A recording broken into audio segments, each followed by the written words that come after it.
마가복음 1장 29절부터 31절, 마가복음 1장 29절부터 31절 말씀 함께 봉독하시겠습니다. 회당에서 나와 곧 야고보와 요한과 함께 시몬과 안드레의 집에 들어가시니 시몬의 장모가 열병으로 누워 있는지라 사람들이 곧 그 여자에 대하여 예수께 여짜온되 나아가사 그 손을 잡아 일으키시니 열병이 떠나고 여자가 그들에게 수종드니라. 아멘.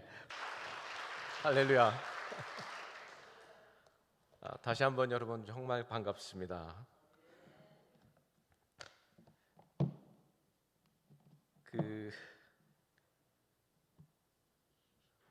제가 어제 바이올라 대학에 하루 종일 바이올라 대학에 있었습니다. 그런데 바이올라 대학에 이제 그 순서를 주관을 하는 중국인 교수님이 저한테 그러셨어요. 이 지역에서 가장 맛있는 음식을 한국 음식을 먹으려면 자기가 두 군데를 아는데 주소를 주겠다고 해가지고서는 추천을 받았었습니다. 그러고서는 제가 근데 내가 갈 시간은 없지. 말씀을 전하고 그다음에 이제 비행기를 타고 떠나야지. 그러고서 이제 어제 저녁에 왔는데 그 제일 맛있는 식당이 여기 있더라고요. 그래서 제 아내가 왜 굳이 늦은 시간에 꼭 여러 성도님들이 마련하신 음식을 먹고 자라고 하는지 제가 이해가 갔었습니다. 또 오늘 너무 놀라고 있습니다. 여러분들이 하나 앞에 드리는 찬양이 얼마나 아름다운지 제가 또 이렇게 놀라고 있습니다. 하나님이 얼마나 기뻐하실까요? 순서대로 어제 저의 모든 일정이 진행이 됐더라면 저는 8시까지 그쪽에 있다가 이제 넘어와서 9시 가까이 이 교회에 발을 들여놨어야 했습니다. 그런데 제가 7시 한 40분쯤에 여기에 도착을 했습니다. 그래서 어제 거의 대부분의 앞에 찬양을 제외한 나머지 대부분의 순서를 저 뒷자리에 앉아서 함께 했습니다. 왜 그렇게 됐느냐 하면 마지막에 6시서부터 8시까지 진행됐어야 하는 순서가 느닷없이 캔슬이 됐어요. 캔슬이 되면 안 되는 건데 갑자기 캔슬이 됐어요. 그래서 제가 굉장히 당황스러웠었어요. 그리고서는 이제 차를 몰고서는 이 교회로 향하면서 이제 여러분들이 예배드리고 있을 이곳으로 차를 몰고서는 오면서 찬양을 틀었습니다. 전화기에서 찬양을 그냥 전화기에 담겨 있는 찬양은 그냥 이렇게 눌렀어요. 뭘 이렇게 고른 게 아니고 그냥 눌렀어요. 그런데 어떤 가사가 그 찬양에서 흘러나오고 있었을까요? Now is the time to worship. 지금은 예배할 시간.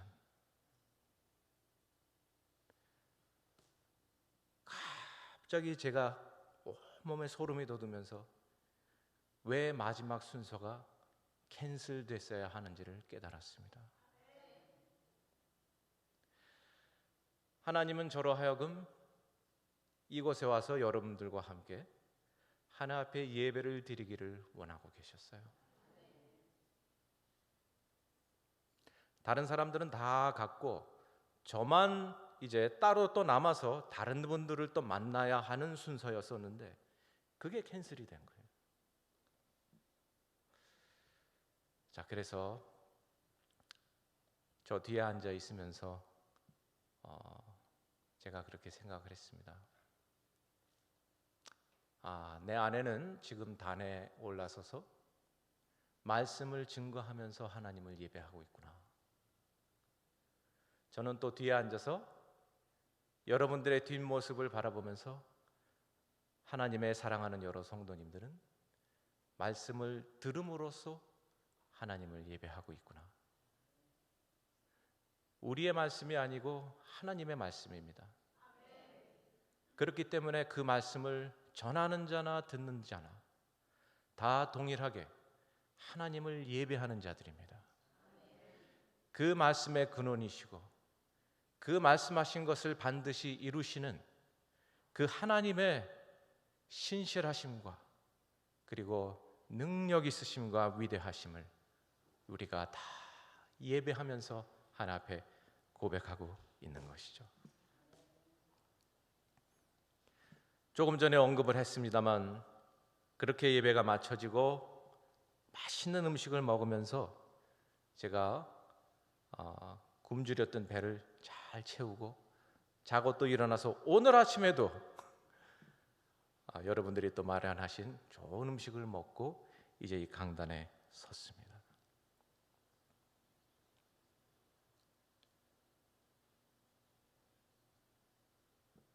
한 끼의 식사가 어떤 일을 이뤄냈는지를 한번 들어보시기 바랍니다.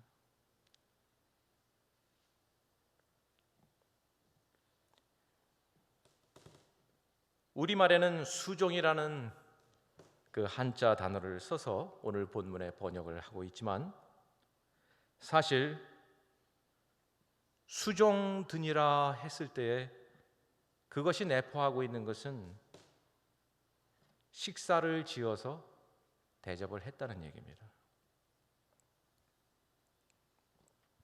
회당에서 나와 곧 야고보와 요한과 함께 시몬과 안드레의 집에 들어가시니 누가 들어가셨을까요? 예수님이 시몬과 안드레 형제의 집에 들어가셨습니다. 그런데 그 집에 시몬의 장모가 열병으로 누워 있는지라 사람들이 곧 그 여자에 대하여 예수께 여짜온데 나가사 그 손을 잡아 일으키시니 열병이 떠나고 여자가 그들에게 수종되니라. 예수님이 당도하기 전까지만 해도 열병으로 누워 있었던 베드로의 장모님이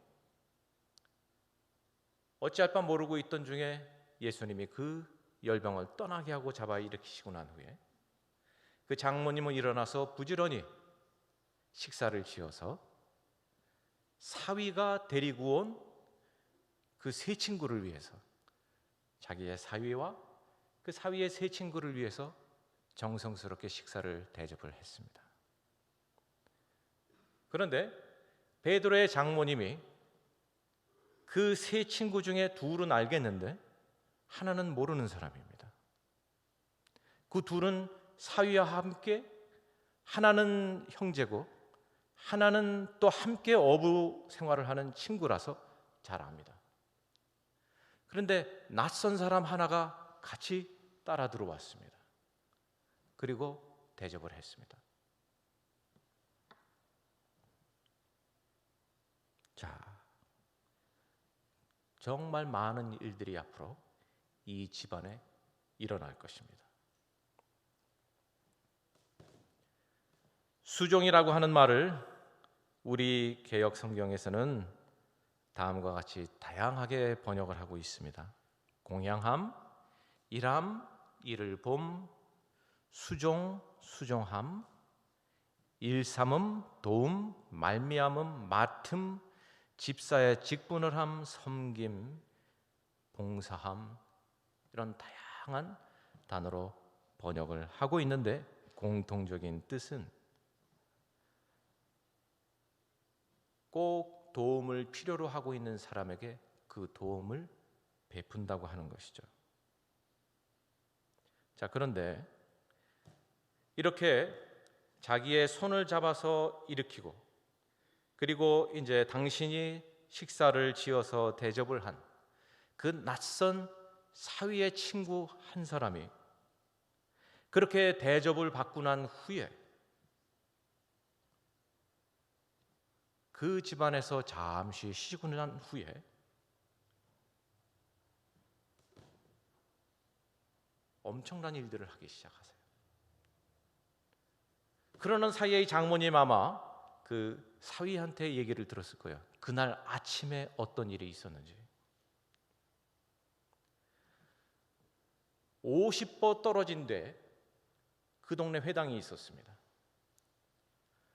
그 회당에 오늘 이 집에 들린 그 네 청년이 똑같이 아침에 회당에 들려서 예배를 드렸답니다. 그런데 예배를 드리는 동안에 귀신 들린 사람이 갑자기 예배 시간에 난리를 피고 있는 거예요. 그랬는데 그 낯선 그 청년이 권위 있게 그 귀신 들린 자의 병을 낫게 했어요. 귀신이 떠나갔어요. 그분이 한마디 하시니까 그 회당의 예배 모든 그 장소와 시간을 온 수라장으로 만들었던 그 사태가 그분의 한마디 목소리에 다 진정이 된 거예요. 그러고 나니까 얼마나 그 온 동네에 큰 소요가 있었겠습니까? 얼마나 많은 사람들이 몰려와서 그분에게 또 치유를 받고자 머리를 들이밀었겠습니까? 장모님은 몸져 누워 있느라고 그 일어났던 일들에 대해서 전혀 모르고 누워 계셨었겠죠.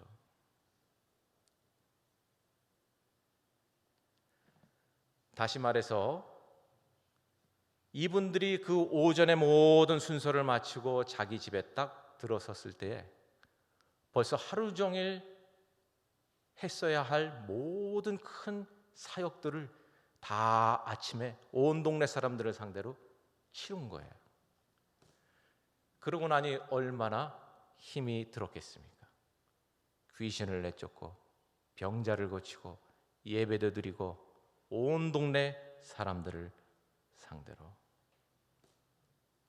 그렇게 해서 딱 집에 들어온 그들을 위해서 장모님이 일어나서 제일 먼저 생각을 한 것이 그렇지, 식사 대접을 해야지.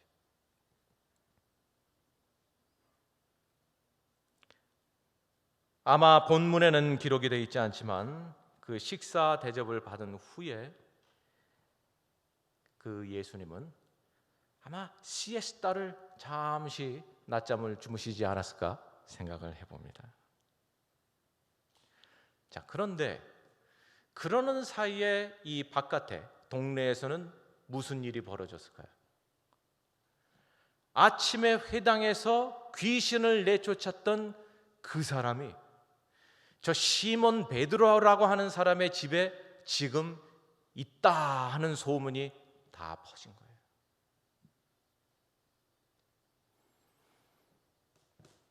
마가복음 1장 32절에 이르시기를 저물어 해질 때 모든 병자와 귀신 들린 자를 예수께 데려오니 온 동네가 그 앞에 모였더라.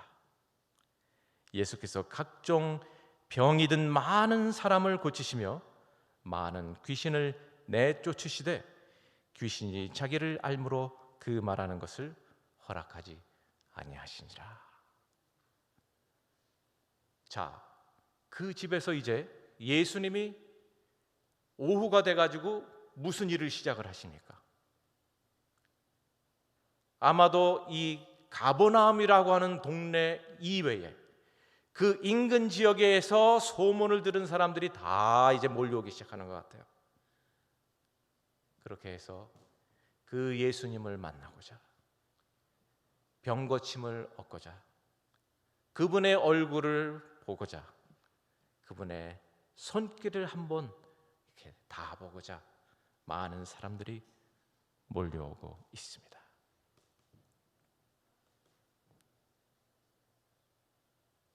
아침에 이미 수많은 사역을 하시고 밤을 새서 이제 이 사역을 주님이 하시게 되는데, 오후에 시작해서 밤을 새서 이 사역을 해 나가시게 되는데, 이 중간에 베드로의 장모가 주님을 위해서 대접을 한 그 식사와 쉴 자리를 마련해 드리는 그 여백이 없었다면 주님은 이 사역을 제대로 그날 저녁에 감당하실 수 있으셨을까요?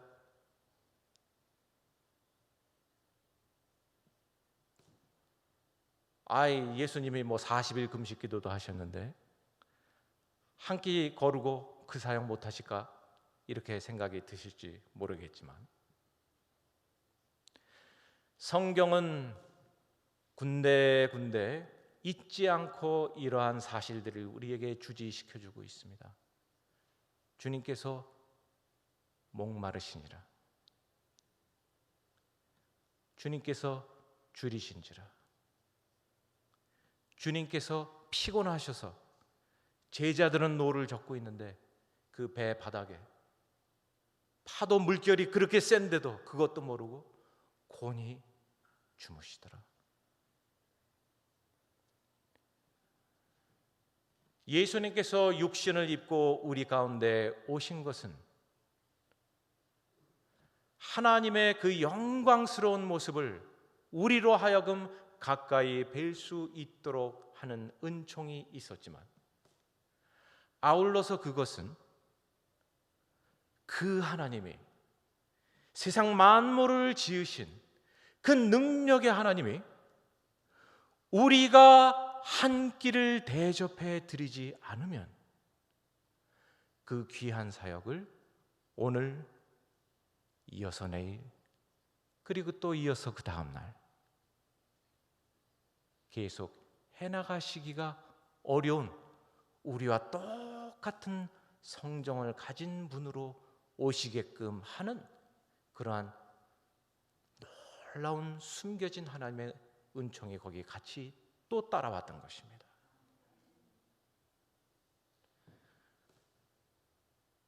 한 끼의 식사가 나는 그저 사위의 친구가 왔으니까, 또 그가 내게 고마운 일을 베풀어 줬으니 대접했을 뿐인데, 그가 누구인지 알지 못하지만 대접했을 뿐인데, 우리 가버나움 온 동네뿐만 아니라 이 인근 모든 주민들이 몰려와서 그에게 치유를 받고 또 하나님의 은총을 경험하는 것을 보면서 누구보다도 이 베드로의 장모님이 저는 가장 많이 놀라셨을 것이라 생각을 합니다.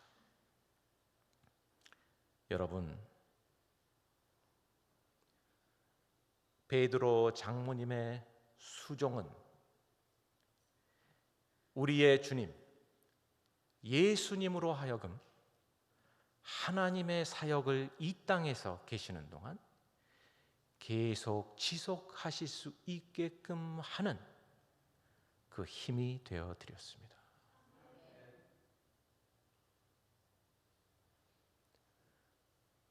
우리가 늘 짓는 음식, 어젯밤도 오늘 아침도 여러분들이 다른 주일 아침처럼 또 준비하셨을 그 한 끼의 식사가 뭐 그리 대단할까? 그렇게 아마 장모님도 생각을 하셨을 텐데, 그 대단하지도 않은 한 끼의 식사가 드려졌기에 하나님의 역사가, 지금까지 경험하지 못했던 하나님의 놀라운 역사가 내 집 지붕 아래서 일어나고 있다고 하는 것을 목도한 그 장모님이 얼마나 놀라셨겠어요.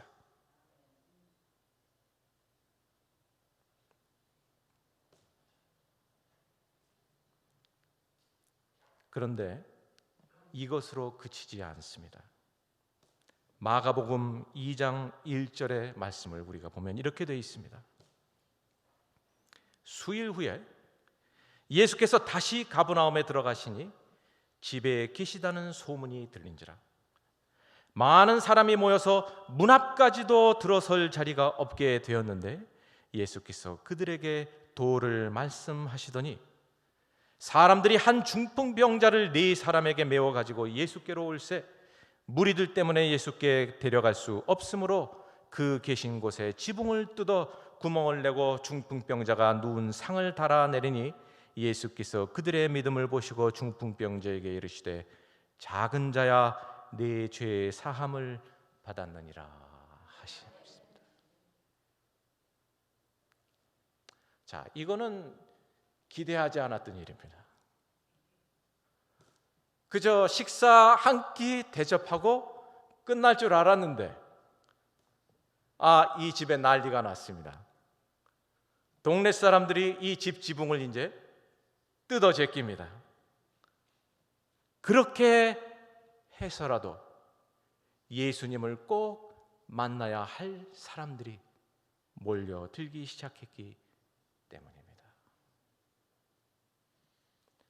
때로는 우리가 쉽게 시작한 수종이 이렇게 전혀 예상하지 못했던 방향으로 우리를 이렇게 몰아붙일 수도 있습니다.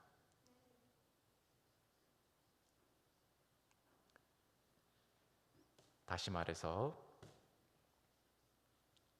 때때로 우리는 우리의 시작한 조그마한 수종의 섬김이 갈수록 태산인 사태를 빚어내기도 하는데, 그럼에도 불구하고 이것이 곧 죄와 허물 많은 우리 가운데 하나님의 나라가 경험되고 커져가는 유일한 방법입니다.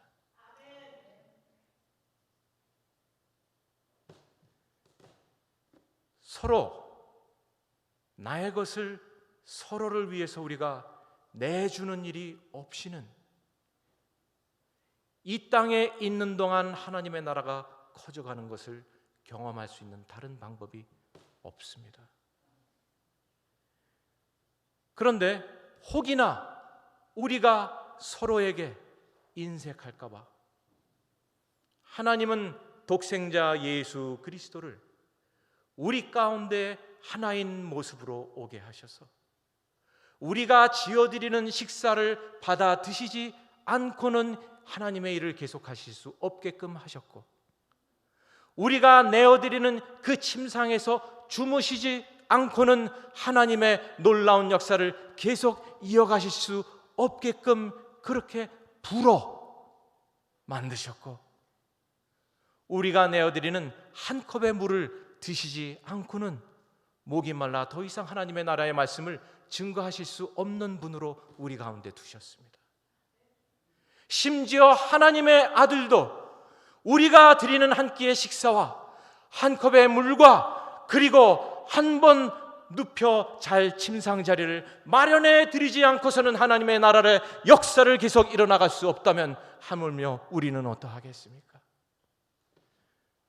어제 여러분들이 저와 제 아내를 위해서 이 교회 옆에 있는 그 선교관 그 건물을 내어주시지 않았으면 우리가 어디서 또 잠을 자고 오늘 이렇게 아침에 여러분과 이른 시간서부터 함께 만나서 하나님의 나라를 같이 경험해 가겠습니까? 우리 가운데 가장 필요가 많은 자의 한 사람의 모습으로 하나님은 그의 독생자를 우리 가운데 두셔서 우리로 하여금 서로가 서로를 어떻게 섬기고 수종 들어야 하는 것을 배우게 하셨습니다. 그런데 그렇게 수종을 들어서 하나님의 역사가 일어나는 그 현장이 좀 고상하고 그리고 수준 높고 격조 있는 일들로만 가득 채워지면 좋겠는데, 사람들 많다고 해가지고서는 와가지고 남의 집 지붕을 뜯지를 않나. 그렇게 해주지 않으면 당장 앉아있는 사람들 머리를 짓밟고서라도 지금 몰려들 그런 기색입니다. 난리 법석입니다. 왜 하나님 나라의 선한 일들이 일어나는 현장이 꼭 이렇게 때로는 난리 법석 통이어야만 할까요? 그 이유는 하나님 나라가 그 높고 높은 그 크신 능력의 위대하신 하나님의 나라가 죄인들 가운데 임했기 때문에 그렇습니다. 거룩하신 하나님의 나라와 죄 많은 우리가 만났는데 어떻게 고상할 수 있습니까? 난리가 일어나야죠. 그래서 여러분, 저는 어제 오늘 여러분 가운데에서 정말 수많은 베드로의 장모님과 같은 분들의 손길을 보면서 정말 감사했었습니다. 하나님의 나라가 이 가운데 이미 임하고 계시는구나. 그리고 여러분들 가운데는 마치 주님을 대접하듯 서로를 대접하는 그 수종의 모습이 여러분들 가운데 있구나. 오늘 당장이라도 2000년 전처럼 예수님이 그 남루한 모습으로 여러분들 가운데 나타나셨다 할지라도 여러분은 조금도 주저함 없이 그분을 여러분들 가운데로 드리고 그분을 대접하고 그분의 쉴 자리를 마련해 드릴 성도님이시로구나 하는 것을 제가 보고 참 가슴이 벅찼었습니다. 그러시기 때문에 하나님들이 여러분들 가운데 이런 놀라운 하나님의 나라를 쿵 떨어뜨려서 원자폭탄처럼 큰 역사가 이제 이 지역사회에 일어나게 될 때에, 지금도 하시지만 앞으로 더 큰 일들이 일어나게 될 때에, 그것이 난리 법석의 현장을 만들어 버린다 할지라도 놀라지 마시기를 바랍니다. 지붕이 뜯겨지더라도 놀라지 마시기를 바랍니다.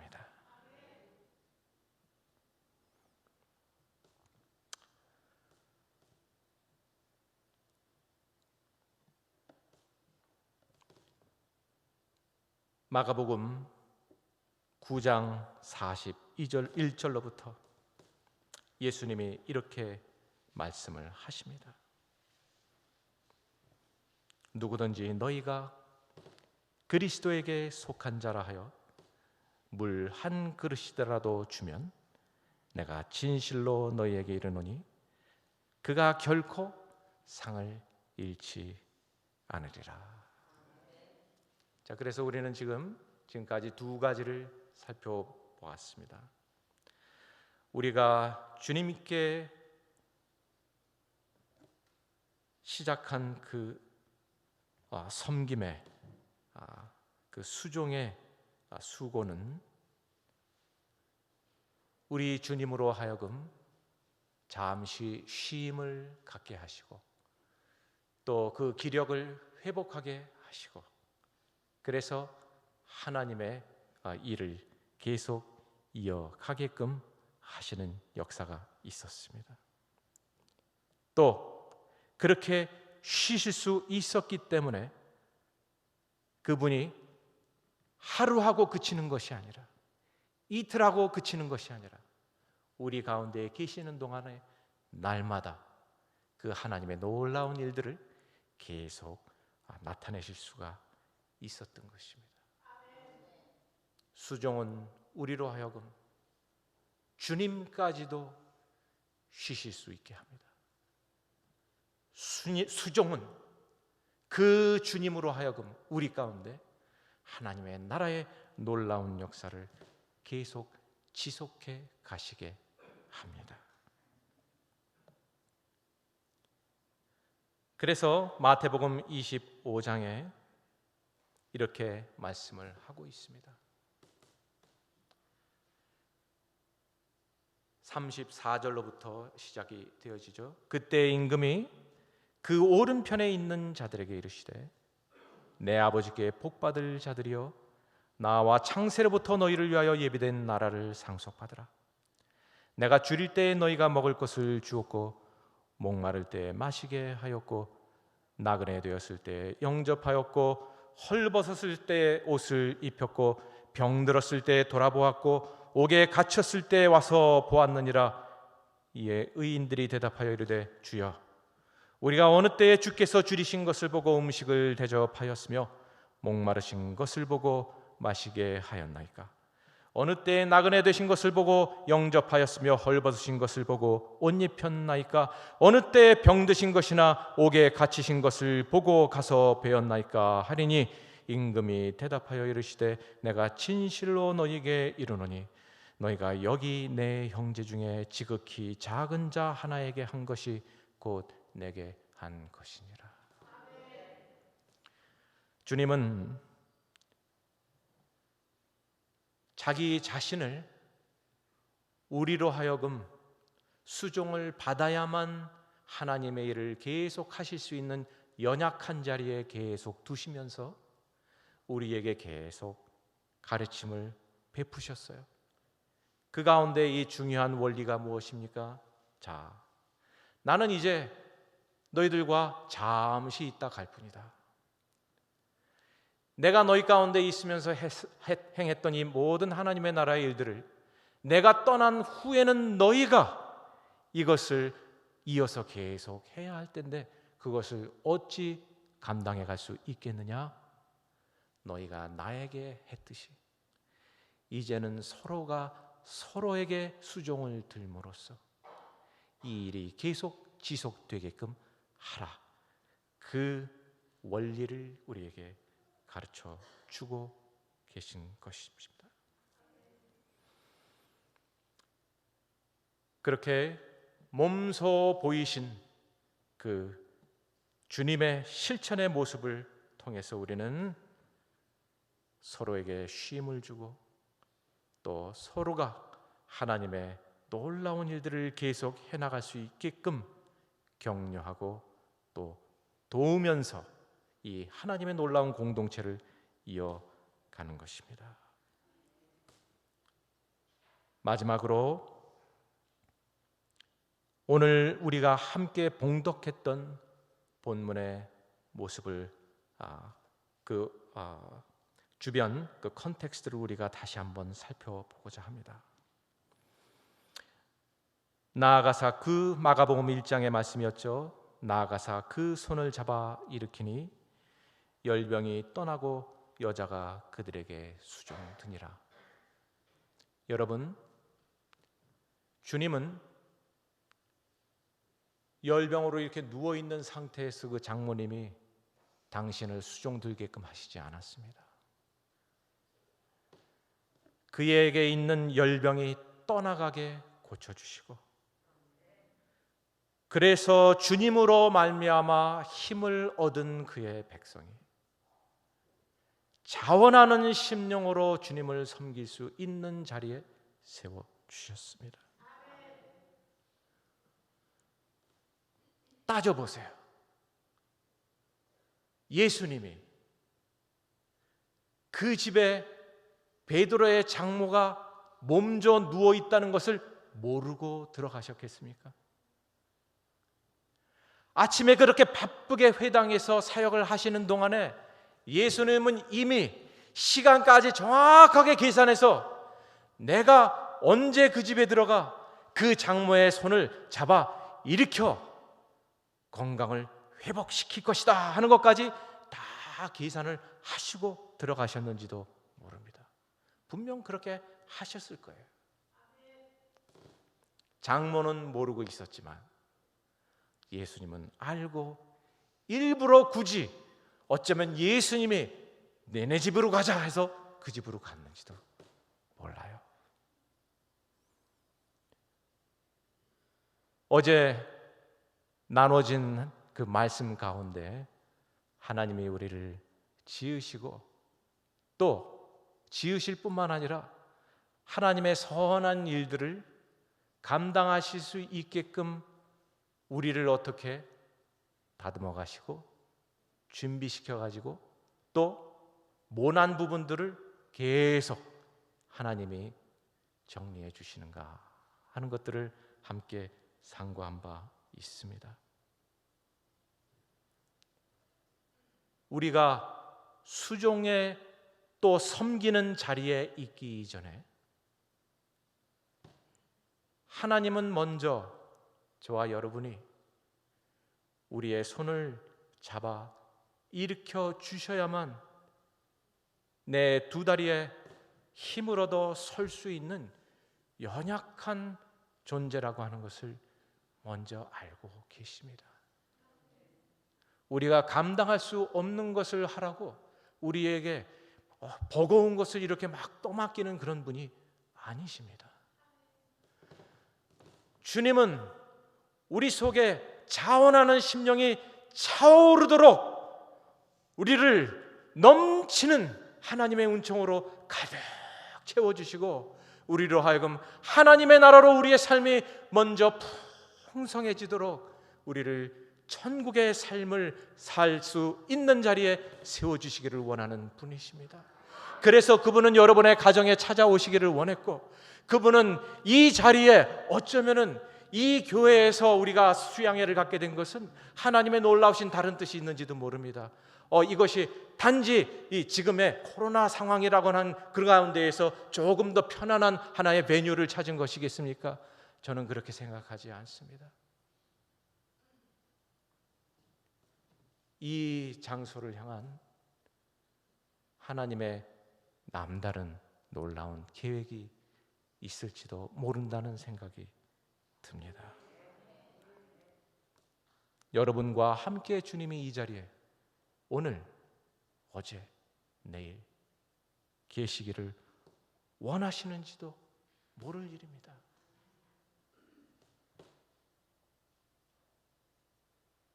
내가 너로 하여금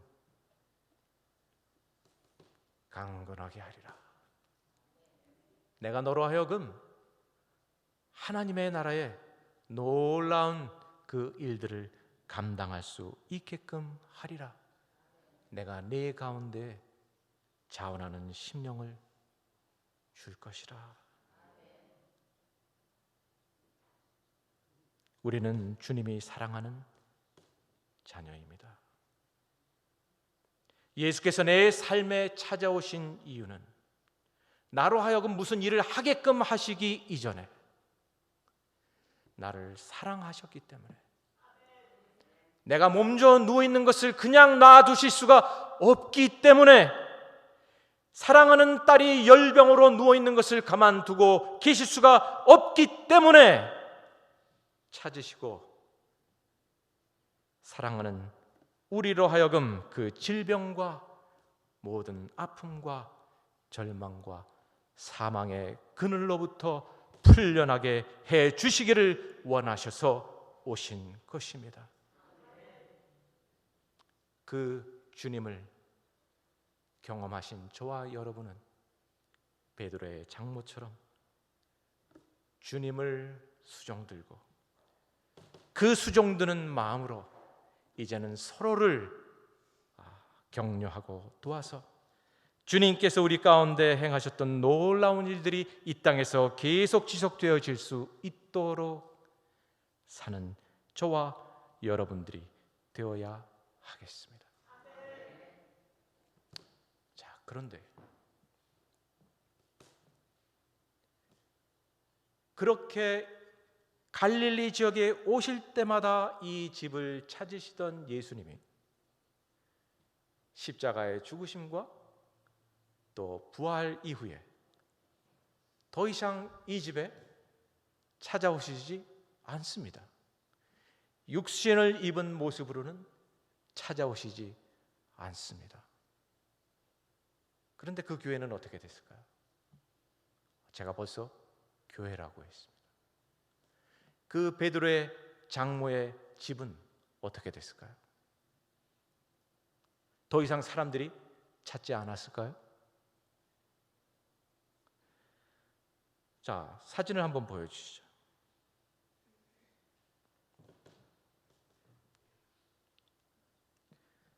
지도에 보시면 갈릴리 호수가 있고, 갈릴리 호수 주변에 가버나움이라고 하는 그 마을이 있고, 그 주변에 또 가나안, 나인성, 뭐 이런 우리가 성경에서 익숙한 지명들이 등장을 합니다. 자, 그 가버나움이 이제 갈릴리 호수가에 있는 마을이었었습니다. 가버나움이 어딘지를 우리가 불과 1960년대까지만 해도 몰랐었습니다. 그러다가 이스라엘이 독립을 하고 난 후에 고고학 발굴이 이스라엘에서 진행이 되면서 가버나움이라고 하는 동네를 찾았어요. 다음 사진 보죠. 자, 가버나움 전경입니다. 지금은 가버나움 주변이 저렇게 생겼습니다. 다음 사진. 고고학자들이 발굴을 했더니 살림집터가 거기서 발견이 됐어요. 위에서 이렇게 내려다본 그 살림집의 기초석만 남아있는 모습이에요. 다음 사진. 그것을 바탕으로 해서 복원을 시켜보니까 어부가 사는 집이에요.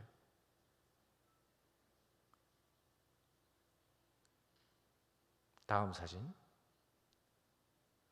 어느 시대에 지었는가 봤더니 저 유품들을 바탕으로 해서 보니까 1세기 때 집이에요. 다음 사진.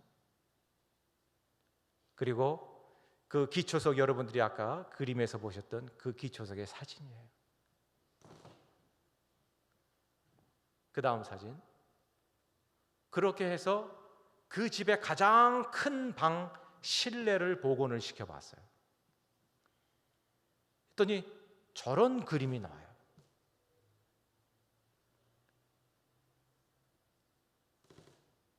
자, 이게 누구의 집이었을까요? 오늘 본문에서 우리가 접했던 그 집이에요. 예수님이 방 안에 초청을 받아서 들어가셔서 식사 대접을 받고 잠시 쉬시고 이제는 사람들이 몰려와서 병고침을 받기 위해서 저 문으로 들어와 가지고 얼굴을 들이밀고 예수님이 안수해 주시기를 기다리던 거기에요. 저 위를 보세요. 보니까 위에 천정이 나무로 이렇게 해가지고서는 석가래가 있고 그 위에는 잔가지를 이렇게 엮고 진흙을 발랐어요. 그러니까 쉽게 걷어낼 수 있는 지붕이에요. 저기를 뚫고 중풍병자가 내려오는 것을 한번 생각해 보세요. 예수님이 이 공생의 기간 동안에 그 집을 방문하실 때의 모습이 저랬었어요. 그 다음 사진. 그런데 예수님이 떠나시고 난 후에 하나님의 보좌 우편으로 가시고 난 후에 그 집이 어떻게 됐을까 봤더니 옆에다가 늘렸어요. 그 공간을 늘리고 그 다음에 더 많은 사람들이 들어와 가지고 이제는 예배를 드릴 수 있는 공간이 됐어요. 그리고 이 벽에는 꽃장식을 했어요. 그러니까 그 안에서 예배를 드리던 사람들이 아마 같이 수작업을 했던 모양이에요. 그 다음 사진. 그래서 실제 그 벽의 장식이었었던 그 프레스코가 발견이 됐어요.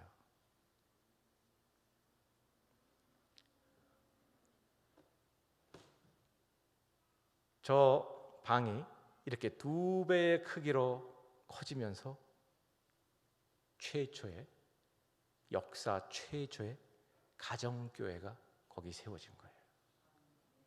그런데 그 교회는 다름 아닌 베드로의 장모가 예수님께 한 끼의 식사를 대접했던 바로 그 집, 그 방이에요. 그 방이 언제 저렇게 교회가 됐을까요?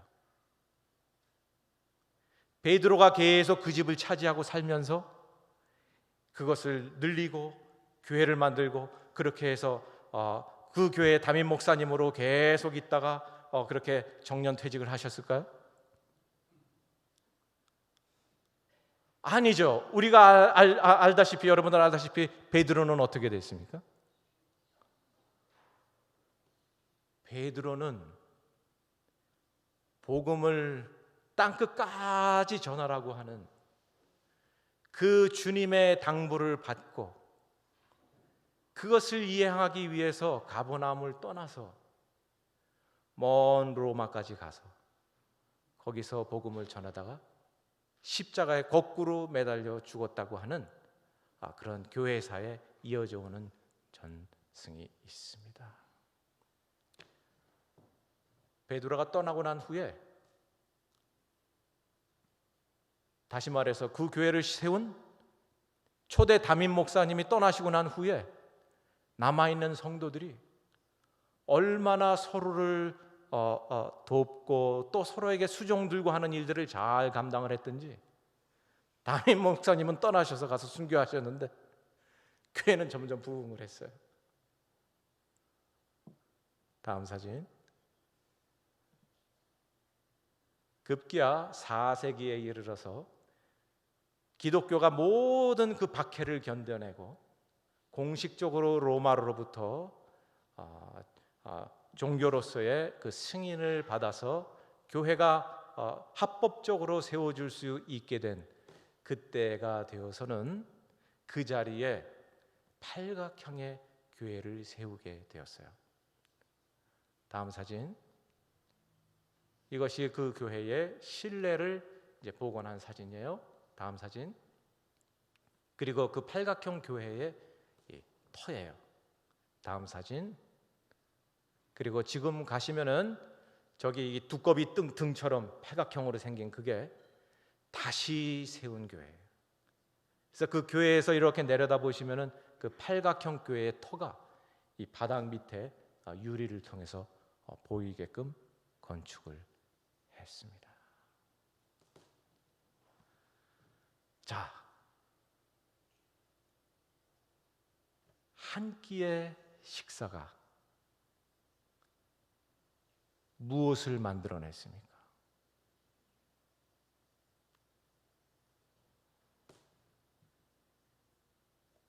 예수님이 베드로에게 그러셨어요.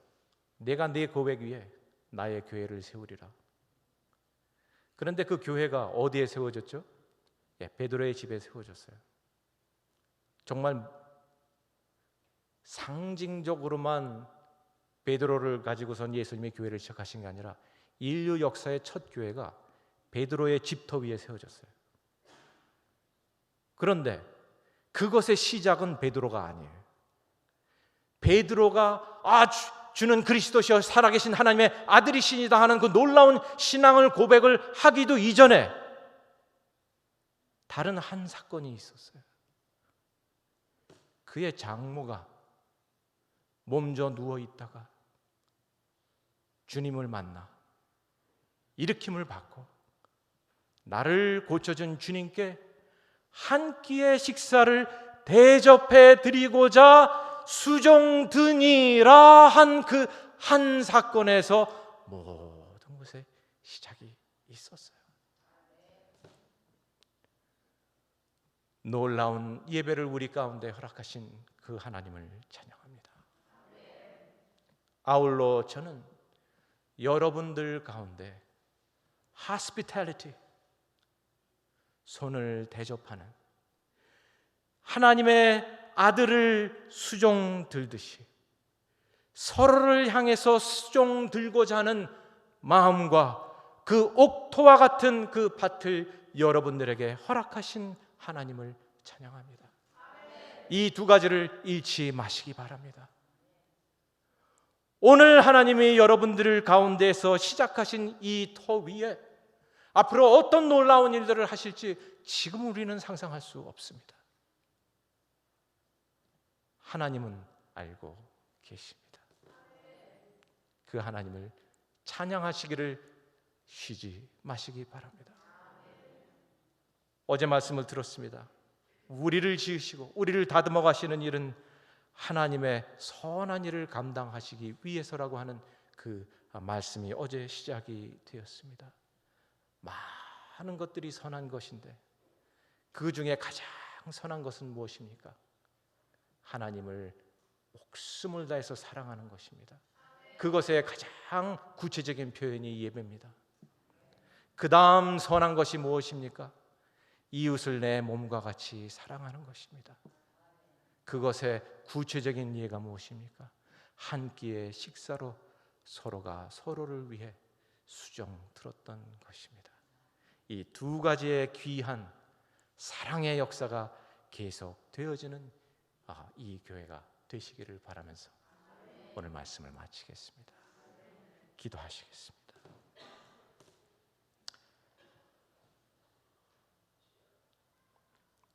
주님,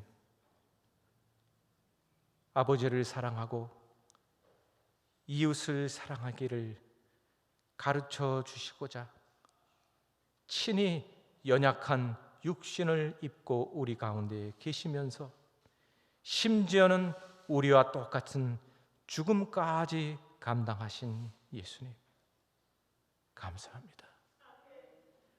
그렇게 가르쳐 주신 가르침 잊지 않게 해 주옵소서. 그리고 주님께로 배운 것 실천하면서 살게 해 주옵소서.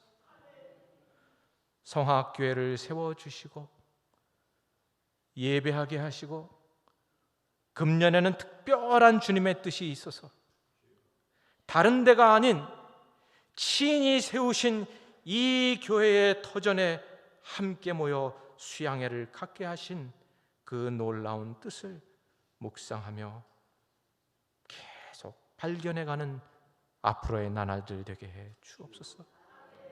그리고 필요하시면 이 지붕을 뜯어서라도 주님을 만나야 하는 자들이 이리로 몰려오는 역사가 있게 하여 주옵시고 그때 우리가 놀라지 않게 해 주옵소서. 감사합니다.